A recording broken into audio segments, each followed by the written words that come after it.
औज़ु बिल्लाहि मिनश शैतानिर रजीम, बिस्मिल्लाहिर रहमानिर रहीम। कुरान में साफ कहा जा रहा है कि फला उम्मत को मस करके बंदर बना दिया गया। कुरान 2:65 देखिए, and you know the case of those of you who broke the Sabbath, how we said to them become apes, despised and hated. जिन्होंने खुदा के कानून को तोड़ा उनको बंदर बना दिया गया। अनेक आयतों की तरह मुसलमान इस आयत को भी ठीक ठीक नहीं समझ सके और इस बहस में उलझ गए कि क्या उन लोगों का बंदरों में फिजिकल ट्रांसफॉर्मेशन हुआ, यानी देखते देखते इंसान से बंदर बन गए, कि कोई और प्रोसेस थी। मौलाना मौदूदी लिखते हैं कि what seems plausible to me is that while their minds were allowed to remain intact, their bodies were changed into those of apes। यानी उनके दिमाग तो वैसे ही इंसानों के रहे लेकिन जिस्म बंदर जैसे हो गए। क्या आपने एक भी यहूदी रिवायत सुनी या लिखी देखी कि जो लोग सबत के कानून को तोड़ते थे वो खड़े खड़े बंदर हो गए? या किसी ने कहा हो कि मेरा फला रिश्तेदार या दोस्त बंदर हो गया या बंदर जैसा हो गया? किसी औरत ने कहा हो कि मेरा पति बंदर हो गया, या किसी माँ ने कहा हो कि मेरा बेटा बंदर बन गया। कई जगह कुरान में मस का जिक्र है। रसूल के टाइम तक मस का अजाब जारी था। यह हदीस कुदसी से साबित है। यह तो वो वक्त था जब हिस्ट्री लिखने का चलन शुरू हो चुका था, कागज कलम ईजाद हो चुका था। कोई वाकया आप दिखा सकते हैं कि कहीं भी कोई खड़े खड़े बंदर बन गया हो या चींटी बन गया हो? हम समझे ही नहीं कि मस का मतलब क्या है। किताब बिहारुल अनवार में अली से रिवायत है उस वक्त की जब वो मुसलमानों के खलीफा थे। अली कुछ लोगों के कोड़े मार रहे हैं और कहते जा रहे हैं कि फला फला कबीलों के बेचने वालों, जबकि जिन लोगों को कोड़े मार रहे थे वो बिना छिलके की मछलियां बेच रहे थे। लोगों ने पूछा तो अली ने बताया कि ये वो कबीले थे जो अपनी दाढ़ी मूंडा करते थे, शेव किया करते थे। मैंने एक बड़े शिया आलिम से सवाल किया तो उन्होंने कहा कि इसी रिवायत से हम नतीजा निकालते हैं कि दाढ़ी मूंडना हराम है। मैंने कहा कि अगर आप इस रिवायत से ये नतीजा निकालते हैं तो ये भी तो मानिए कि जो लोग अल्लाह के हुक्म की नाफरमानी दाढ़ी मूंड कर किया करते थे उन्हें अल्लाह ने बिना छिलकों की मछली में पैदा कर दिया। जिन कबीलों का अली नाम ले रहे थे उनके बारे में लोग जानते भी नहीं थे। साफ है कि वे कबीले किसी समय रहे होंगे गुजरे हुए जमाने में, लेकिन उनकी रूह को बिना छिलके की मछली में पैदा कर दिया गया। मैंने उन आलिम से पूछा कि क्या आपको मेरी बात अकल पर खड़ी होती नजर आती है? तो कहने लगे बात तो सही कह रहे हो। मैंने कहा कि फिर मानिए कि मस का अर्थ मेटामॉर्फोसिस या ट्रांसफॉर्मेशन नहीं बल्कि रीबर्थ है। कहने लगे नहीं, ये नहीं मान सकता। मैंने कहा क्यों नहीं मान सकते? इस्लाम तो दीन अकल है, अकल की बात करता है। कहने लगे कि इसलिए नहीं मान सकता क्योंकि मैंने ऐसा पढ़ा नहीं है। जो लोग दाढ़ी मूंडा करते थे अल्लाह ने उन्हें बिना छिलके की मछली बना दिया। बिहारुल अनवार की रिवायत इस ओर इशारा कर रही है। बाइबल में खासतौर पर पुराने नियम में लैव व्यवस्था 11:9 से 12 और व्यवस्था विवरण 14:9 से 10 में बिना छिलके वाली मछली खाने पर प्रतिबंध लगाया गया है। सवाल ये उठता है कि क्या वो लोग खड़े खड़े मछली बन गए होंगे जिन कबीलों का नाम अली ले रहे हैं? अली के जमाने के लोग तो उन कबीलों के नाम भी नहीं जानते थे। अली बता रहे हैं कि ये वो कबीले थे, यानी जब उनकी मौत हुई तो उनको बिना छिलके की मछली के रूप में पैदा कर दिया गया। मुस्लिम उलमा कुरान में आए शब्द मस के गलत मतलब समझने पर मजबूर हुए क्योंकि पहले से दिमाग में मेंटल ब्लॉक बनाए बैठे थे कि पुनर्जन्म नहीं होता। शायद इसलिए क्योंकि हिंदुओं ने भी जो इस कॉन्सेप्ट को मानते थे पुनर्जन्म का कॉन्सेप्ट तोड़ मरोड़ कर समझा था। हिंदुओं ने मुसलमानों पर आरोप लगाना शुरू किया कि तुम्हारे यहाँ स्वर्ग और नर्क का कॉन्सेप्ट है और हमारे यहाँ मोक्ष का, जबकि हिंदुओं में मोक्ष का कॉन्सेप्ट भी बताया गया था और स्वर्ग और नर्क का भी उल्लेख था, लेकिन वो अंतर नहीं समझ सके। ठीक वैसे जैसे मुसलमानों में स्वर्ग नर्क का कॉन्सेप्ट तो बताया गया था लेकिन मोक्ष का कॉन्सेप्ट भी बताया गया था, लेकिन ये भी दोनों का अंतर नहीं समझ सके। अंतर जो हिंदू और मुसलमान दोनों नहीं समझ सके वो समझा देता हूं। हिंदुओं की असली किताबें और मुसलमानों की असली किताबें एक ही सोर्स से आई थी। जब वेद आदि अवतरित हुए उस समय के लोग सत्ययुग में रहते थे। उन्हें स्वर्ग और नर्क से डराने की क्या जरूरत थी? वे तो सब के सब मोक्ष के मार्ग के मुसाफिर थे। उनमें से कुछ को मोक्ष मिला, बहुतों को नहीं मिला। सतयुग से त्रेता द्वापर के बाद कलयुग आया। जो रूहें 3 युगों में मोक्ष नहीं प्राप्त कर सकी उन बीमारियों के कारण जिनसे वो जकड़ी हुई थी, वो कलयुग में आसानी से मोक्ष कैसे प्राप्त कर लेती हैं? इसलिए अब मोक्ष का जिक्र तो कुरान में है अनेक जगह पर, लेकिन अब स्वर्ग और नर्क पर अधिक जोर है। मोक्ष पाने लायक तो तुम शायद ही बन सको, कम से कम अच्छे काम अधिक करो कि डे ऑफ जजमेंट के बाद तुमको स्वर्ग में भेजा जाए। कुरान कह रहा है और साफ कह रहा है कि पिछले जमाने में आगे बढ़ जाने वाले बहुत अधिक संख्या में और अंतिम जमाने में बहुत थोड़े से, जबकि दाएं हाथ में कर्म लेने वाले पिछले जमाने में भी अधिक संख्या में और अंतिम जमाने में भी अधिक। लेकिन मुसलमान ना तो समझ पाए कि आगे बढ़ जाने वालों से क्या मतलब और न दाएं और बाएं हाथ में कर्म लेने वालों से क्या मतलब है। हालांकि सनातन धर्म, जैन और बौद्ध धर्म में एकदम साफ है कि इंसान से कोई जानवर बन सकता है और जानवर से इंसान। बोधिसत्वास तक को हिरण के शरीर में बताया गया। मैं आनंद रामायण का जिक्र करता आया हूं, जिसमें मंदिर के पुजारी के कुत्ता बनने की बात लिखी हुई है। हुआ यूं कि राम एक मंदिर के सामने खड़े थे कि कुत्ता उनके पैरों के पास आ गया। राम ने सामने खड़े पुजारी से कहा कि क्या तू जानता है कि ये कुत्ता पहले इसी मंदिर का पुजारी था। एक बार उस पुजारी ने कुत्ते की इतनी जोर से लात मारी कि कुत्ता बिलबिला गया और दर्द के मारे मर गया। पुजारी जब मरा तब उसको कुत्ता बना दिया गया। भारत में किसी को पुनर्जन्म के कॉन्सेप्ट पर यकीन करने में कोई परेशानी नहीं होनी चाहिए, परंतु यहूदी, ईसाई और मुसलमान इसको नहीं मानते। जबकि मस करके बंदर और अन्य जानवरों में बदल देने की बात कुरान में भी है। यहूदियों और ईसाइयों की किताबों में बिना छिलके की मछली खाने पर पाबंदी बताई गई है और अली से आई रिवायत के अनुसार वो कारण भी बता रहे हैं कि क्यों बिना छिलके की मछली खाना मना करार दिया गया है। इसी रिवायत की बुनियाद पर शिया मुसलमान बिना छिलके की मछली नहीं खाते। बुद्ध ने भी बड़े विस्तार से पुनर्जन्म के कॉन्सेप्ट को बताया है, बल्कि मरने के बाद इस लेवल पर और बहुत विस्तार से बताया है कि कैसे आत्मा आसमान की तरफ जाती है और एक व्हील और एक चक्र की बात की है जिस तक पहुंचती है जहां के ऊपर 7 शायद दिव्य आत्माएं विराजमान है और वहां से उसको वापस डिसाइड होता है कि आत्मा को अब कहां जाना है, वापस दुनिया में भेजा जाना है कि उसको स्वर्ग या नरक में भेजना है।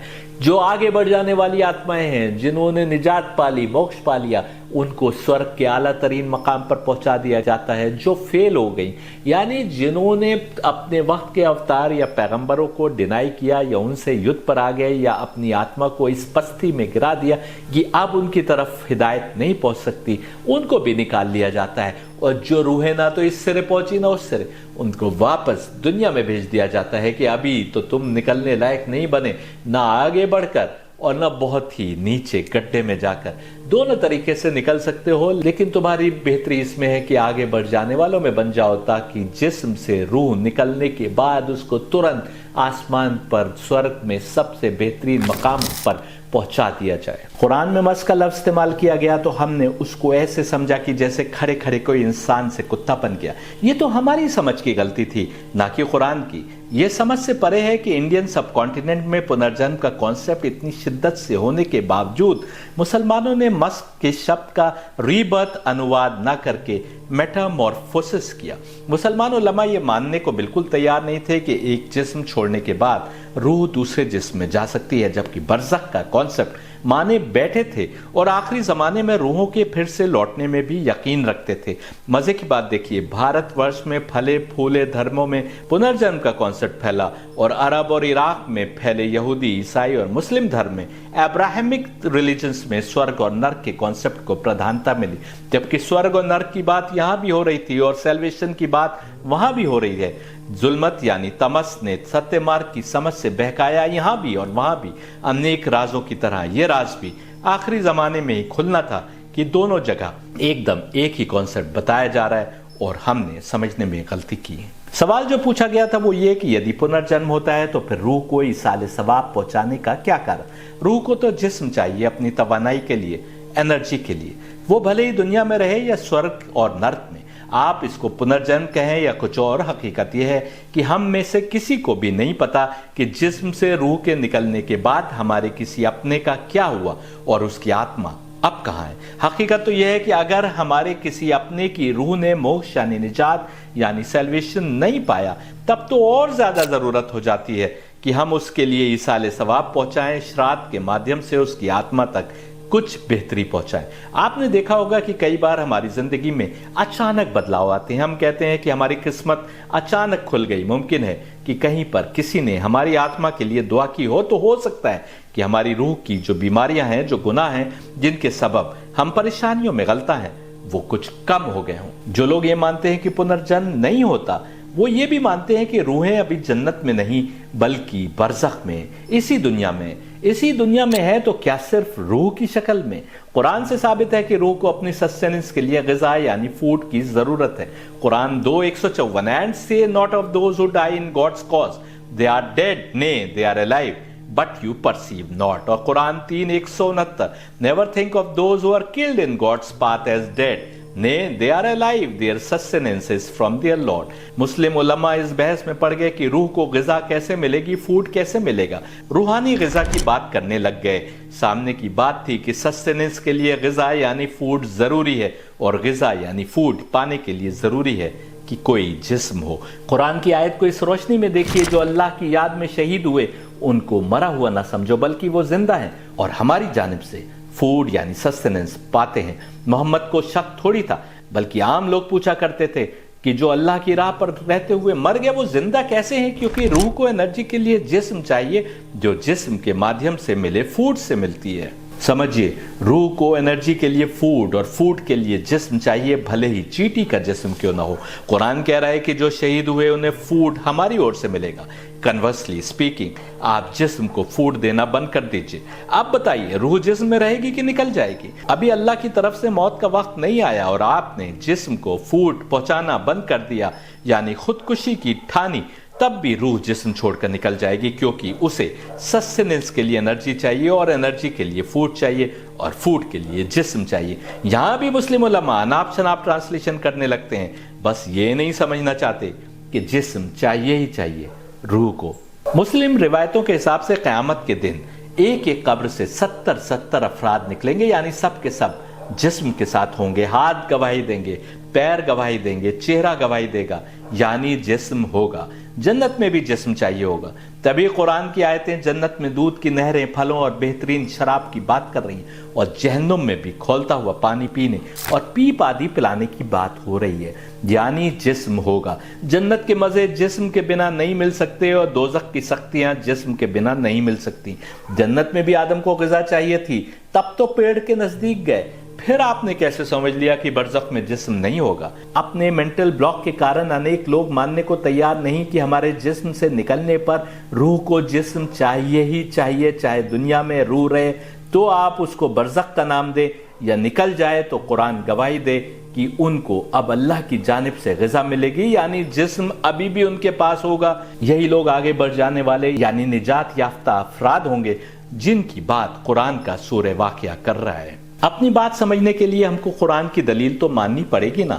قرآن صاف لفظوں میں کہہ رہا ہے کہ آگے بڑھ جانے والے پچھلے زمانے میں بہت اور آخری زمانے میں بس تھوڑے سے۔ دائیں ہاتھ میں اعمال یعنی کرم لینے والے پچھلے زمانے میں بھی بہت اور آخری زمانے میں بھی بہت، اور بائیں ہاتھ میں اعمال یعنی کرم لینے والے دوزخی ہیں، جہنمی ہیں۔ افسوس کہ سیدھا اور بائیں ہاتھ میں اعمال یعنی کرم لینے والے دوزخی ہیں جو جہنم میں جائیں گے۔ افسوس کہ سیدھا مطلب سمجھنے کے بجائے علماء ٹیڑھے مطلب پیش کرنے لگ جاتے ہیں، تو کوئی کیا کرے؟ قرآن کے لہجے سے صاف ہے کہ دائیں ہاتھ میں اعمال یعنی کرم لینے والوں کی پرشنسا تو ہو رہی ہے اور ان کے جنت میں جانے کی بات ہو رہی ہے، لیکن اتنی پرشنسا نہیں ہو رہی جتنی آگے بڑھ جانے والوں کی ہو رہی۔ دائیں ہاتھ میں اعمال یعنی کرم لینے والوں کے لیے یہ نہیں کہا جا رہا کہ جنت میں ہمیشہ ہمیشہ رہیں گے، جبکہ جو آگے بڑھ جانے والے ہیں ان کے لیے کہا جا رہا ہے کہ یہ ہمیشہ ہمیشہ کے لیے جنت کے سب سے بہترین مقام پر رہیں گے۔ قرآن کیا کہہ رہا ہے یہ جاننے کے لیے سورہ واقعہ دیکھیے۔ جو آگے بڑھ گئے یہ وہ ہوئے جنہوں نے امتحان کو ڈسٹنکشن سے پاس کیا اور اس دنیا کے ختم ہونے سے پہلے یعنی قیامت کا دن آنے سے پہلے ہی یہاں سے نکال لیے گئے، یا یوں کہیں کہ ڈائریکٹ جنت کے بہترین مقام تک پہنچا دیے گئے۔ لیکن جو روحیں نجات پانے کے لیول تک نہیں پہنچ پائیں اور دنیا میں رہیں، چاہے برزخ میں ہو تب تک جب حساب کتاب کا دن نہ آ جائے، ان سب روحوں کا حساب کتاب کے دن فیصلہ ہوگا۔ اگر اچھے اعمال زیادہ ہیں تو جنت میں بھیجی جائیں گی، اور اگر برے اعمال یعنی کرم زیادہ ہیں تو جہنم میں بھیجی جائیں گی۔ وہ جو حساب کتاب کے دن سے پہلے سورگ میں پہنچا دی گئیں یہ آگے بڑھ جانے والی روحیں ہوئیں، اور حساب کتاب کے دن جن کا فیصلہ ہوا اور اچھے کرم ادھک ہونے کے کارن سورگ میں بھیجی گئیں یہ دائیں ہاتھ میں کرم لینے والی روحیں ہوئیں، اور جن کے برے کرم ادھک ہونے کے کارن نرک میں بھیجی گئیں یہ بائیں ہاتھ میں کرم لینے والی روحیں ہوئیں۔ یہ ہے سورہ واقعہ کی صحیح ویاخیا جو اب تک مسلمان نہیں سمجھ سکے، اور یہ بھی سمجھنا ضروری ہے کہ دائیں ہاتھ اور بائیں ہاتھ میں اعمال لینے والی روحیں ہمیشہ ہمیشہ نہیں رہیں گی، بلکہ جب سزا پوری ہو جائے گی یا جزا پوری ہو جائے گی تو ایک بار پھر پریکشا کے لیے بھیج دی جائیں گی۔ آج آپ کلیوگ کے انتم دور میں ہیں، ذرا دل پر ہاتھ رکھ کر سچ سچ بتائیے، آج آپ کو موکش یعنی نجات کی کوشش کرتے زیادہ لوگ دکھائی دیتے ہیں کیا؟ جو اچھے کرم بھی کر رہے ہیں وہ صرف جنت کی لالچ میں یا جہنم کے خوف میں، یا صرف اور صرف اس لیے کہ ان کے ماتا پتا نے ایسا بتایا ہے، یا پیغمبر یا افطار نے یا گرو نے اچھے کرم کرنے کو کہا ہے، یا اس لیے کہ کچھ کرم کرنے کی عادت ہے اس لیے کر رہے ہیں؟ موکش یعنی نجات کی کوشش کہاں ہے؟ بلکہ موکش یعنی نجات کی سمجھ ہی گم ہو گئی۔ اسی کارن تو قرآن نے کہا کہ پچھلے زمانے میں آگے بڑھ جانے والے بہت ادھک سنکھیا میں اور انتم زمانے میں بہت ہی تھوڑے سے، لیکن دائیں ہاتھ میں اعمال یعنی کرم لینے والے پچھلے زمانے میں بھی بہت سارے اور انتم زمانے میں بھی بہت سارے۔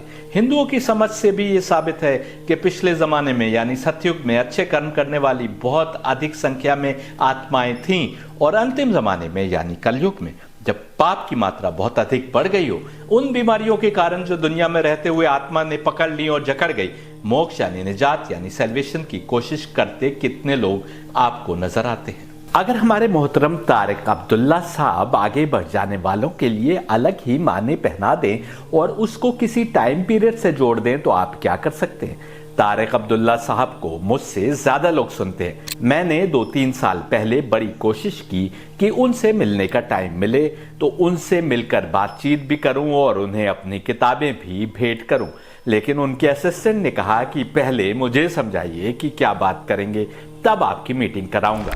میری تمام تر کوشش کے بعد ان کے اسسٹنٹ کو ہی سمجھ نہ آیا کہ میں ان سے ملنے کے قابل ہوں، تو اس نے صاف منع کر دیا کہ طارق عبداللہ صاحب کا ٹائم قیمتی ہے، میں نہیں ملوا سکتا۔ ہماری بات کا ایک پروف یہ بھی ہے کہ پیغمبر محمد جب معراج پر گئے اور جنت اور جہنم کے راؤنڈ پر لے جائے گئے تو جنت میں بھی لوگ دکھائی دیے اور دوزخ میں بھی ان کو لوگ دکھائی دیے، اور حدیث قدسی میں ہم پاتے ہیں کہ اس دنیا میں رہ چکے لوگوں کے جنت یا جہنم میں ہونے کی بات ہو رہی ہے، یعنی اسی دنیا کے کچھ لوگ پہنچا دیے گئے جنت میں بھی اور جہنم میں بھی۔ پھر مسلمان کیوں مانے بیٹھے ہیں کہ تمام لوگوں کا فیصلہ قیامت کے روز ہوگا؟ جنہوں نے اپنے سمے کے افطار کی اور سے آئی ہدایت کو پہچانا اور اس پر چلتے ہوئے ڈیزائرڈ مقام تک روح کو پہنچانے میں کامیاب ہو گئے، ان کو جنت میں پہنچا دیا گیا، اور جنہوں نے ان کی اور آئی ہدایت کو جھٹلایا یا سمے کے افطار سے لڑنے کو آ گئے، انہیں مرنے کے بعد ترنت جہنم میں پہنچا دیا گیا۔ رہ گئی وہ روحیں جو نہ تو نجات کی منزل تک بلند ہو پائیں اور نہ قرآن کے سمم بکمن امیون کے لیول تک پہنچ پائیں، یعنی یہ اندھے، گونگے اور بہرے لوگ ہیں۔ اب ہدایت ان تک نہیں پہنچ سکتی۔ قرآن بھی کچھ لوگوں کو جو زندہ تھے کہہ رہا ہے کہ یہ مرے ہوئے لوگ ہیں، اور گیتا بھی کچھ لوگوں کے لیے کہہ رہی ہے کہ یہ مرے ہوئے لوگ ہیں۔ سمجھیے، جو آتما اس لیول تک گر گئی کہ اب ہدایت پانے کی کیپیسٹی بھی سماپت ہو گئی، اس کو بھی نکال لیا جاتا ہے کیونکہ وہ پریکشا میں پوری طرح فیل ہو گئی۔ بچی رہ جاتی ہیں تو صرف وہ روحیں کہ جو نہ ادھر کی ہوئیں نہ ادھر کی۔ قرآن کا سورہ یاسین بتا رہا ہے کہ کیسے ایک عام انسان قتل کیے جانے کے فوراً بعد بہش یعنی سورگ میں پہنچا دیا جاتا ہے۔ انطاکیہ کے لوگوں کی بات کرتے ہوئے سورہ یاسین میں ذکر ہوتا ہے کہ اس بستی کی جانب 2 پیغمبر بھیجے گئے، لیکن لوگوں نے ان کی بات نہیں مانی اور انہیں جھٹلایا۔ بستی کے دوسرے چھوڑ سے ایک آدمی دوڑتا ہوا آیا اور اپنی بستی والوں سے کہنے لگا کہ اے میرے لوگوں، تم ان کی بات کیوں نہیں مانتے جو اپنی دیکشا کے بدلے تم سے کوئی معاوضہ نہیں مانگتے؟ لیکن ان لوگوں نے اس انسان کو سنسار کر دیا، یعنی پتھروں سے مار ڈالا۔ اس کے بعد اگلا جملہ سورہ یاسین کا یہ ہے کہ پھر ہم نے اس کو بہشت میں بھیج دیا، اور اگلا جملہ ہے کہ اس کو اپنی بستی والوں کا خیال آیا، اور پھر اگلا جملہ ہے کہ ایک عذاب تھا جو بستی والوں کی جانب چل چکا تھا۔ قرآن کے لہجے سے صاف ہے کہ عذاب آنے سے پہلے اس ویکتی کو جو پیغمبروں کی حمایت میں کھڑے ہونے کے سبب مارا گیا تھا، بہشت میں پہنچا دیا گیا، اور اس کے بعد کہا جا رہا ہے کہ اس کو اپنی بستی والوں کا خیال آیا، اور پھر کہا جا رہا ہے کہ ایک عذاب ان کی جانب چل چکا تھا۔ جبکہ مسلمان مانے بیٹھے ہیں کہ ہر روح کا فیصلہ قیامت کے دن ہوگا۔ اگر کوئی کہے کہ یہ کسی اور بہشت کی بات ہو رہی ہے، یا کہے برزخ میں اچھے مقام کو بہشت کہا جا رہا ہے، تو اس سے زیادہ فضول اور کیا توجیہ ہوگی، صرف اپنے مینٹل بلاکس کے سبب، اس لیے کہ ہم ساری زندگی کچھ اور مانتے آئے تھے اور اب کچھ اور ثابت ہو رہا ہے۔ ہم نئی نئی توجیحات پیش کرتے ہیں لیکن سامنے کی بات کو ماننے کو تیار نہیں۔ कुरान वही सत्य मार्ग बता रहा है जो हर जमाने में एक ही रहा है। मेंटल ब्लॉक तो तुम्हारे दिमाग में है कि तुम नहीं समझना चाहते हकीकतों को। साफ साफ कहा जा रहा है कि क्या तुमने नहीं देखा कि हमने मस्क करके इंसान को बंदर बना दिया। हमने अगर अपने मेंटल ब्लॉक्स के सबब मस्क का ट्रांसलेशन गलत कर लिया तो कोई क्या करे। क्योंकि मुर्दा हमसे करीब था, इसलिए पहली बात तो ये कि हम उम्मीद करें कि वो निजात याफ्ताओं में से होगा, यानी उसने मोक्ष प्राप्त कर लिया होगा। लेकिन अगर ऐसा नहीं हुआ तो फिर जहां पर भी वो है उसके लिए अगर हम श्राद्ध के तौर पर कुछ श्लोकों के माध्यम से या फिर सूरह हमद या दूसरे सूरों की तिलावत करके उसकी आत्मा की बेहतरी की कामना यदि करते हैं तो यकीनन बेहतरी होगी और उसका निजात यानी मोक्ष की तरफ बढ़ना शायद आसान हो जाए या फिर राह की मुश्किलें कुछ कम हो जाएं। अगर हमको यकीन है कि कब्र के ऊपर से सूरह फातिहा पढ़ने से मुर्दे की रूह तक बेहतरी पहुंचेगी तो फिर वो रूह जहां भी है, जिस कैफियत में भी है, उस तक हमारे द्वारा अर्पित किए गए नजराने का असर बेहतरी की शक्ल में यकीनन पहुंचेगा। यहाँ एक बात और कहना जरूरी है। बहुत से लोग हैं जो समझते हैं कि कब्र पर जाकर ही अगर सूरह फातिहा पढ़े तो मुर्दे को सवाब पहुंचेगा, या फिर कब्र की मिट्टी में उंगलियां गड़ा कर ही सूरह फातिहा पढ़े तो सवाब उस कब्र के अंदर मुर्दे को पहुंचेगा, वरना जैसे कहीं छिटक कर इधर उधर बिखर जाएगा। उनको समझना होगा कि कब्र के अंदर तो मुर्दा है, रूह कहाँ है तुमको नहीं पता। जहां भी रूह है अगर उस तक तुम्हारे सूरह का सवाब पहुंच सकता है तो फिर कहीं से भी पढ़ो, सवाब पहुंचेगा। तुमको कब्रों का एहतराम करने को कहा गया, कब्रिस्तान जाने को कहा गया तो इसलिए कि तुमको अपनी मंजिल भी याद रहे। अगर मेरे वालिद की कब्र लखनऊ में है तो मैं दिल्ली से पढ़ूंगा तो भी सवाब पहुंचेगा और वहां जाकर पढ़ूंगा तो भी पहुंचेगा। हाँ, इतना सफर करके दिल्ली से लखनऊ जाने के दौरान शायद मैं अपनी रूह की बेहतरी का कुछ सामान जुटा लूं, इसलिए कि इतना सफर करके मैं पिता की कब्र तक गया, फिर कब्रिस्तान गया तो कुछ और मुर्दों के लिए सूरा पढ़ दिया और कुछ अपनी आत्मा खुदा से और अधिक करीब हुई। इन सब के कारण कब्रिस्तान जाकर अपने मुर्दों को याद करना नहीं छोड़ दीजिएगा। ये तो साफ है कि रूह जो हमारे किसी करीबी के जिस्म से निकली वो कब्र में तो नहीं है, वो या तो आगे बढ़ने वाली साबिकून में से होगी, यानी मोक्ष प्राप्ति कर लेने वाली होगी, और अगर मोक्ष यानी निजात नहीं पाई तो फिर दुनिया में रहेगी। उसको आप बरज़ख कहें या पुनर्जन्म, रूह को अपनी सस्टेनेंस के लिए जिस्म चाहिए। आगे रूह कहाँ रहेगी ये सिर्फ और सिर्फ उन डिवाइन हस्तियों को भी पता होता है, और शायद जुल्मत यानी तामसिक ताकतों को भी पता होता है। यही कारण है कि जुल्मत भी जानती है कि पिछले जिस्म में इंसान था तो किन हालात में साबित कदम रहा, यानी पथ से नहीं डगमगाया, और किन हालात में डगमगा गया, बहक गया। अगली नई जिंदगी में जुल्मत पिछली कमजोरियों को नजर में रखते हुए आगे मजीद गुमराही में ढकेलने के हथकंडे बनाने में लग जाती है और ऐसे हालात तैयार करने में लग जाती है कि इंसान उसके जाल से निकल न पाए और अपनी आत्मिक बीमारियों के कारण, जिनमें जकड़े होने के कारण वो पिछली जिंदगी में नहीं निकल पाया, उसको और अधिक उन्हीं आत्मिक बीमारियों में जकड़ दे।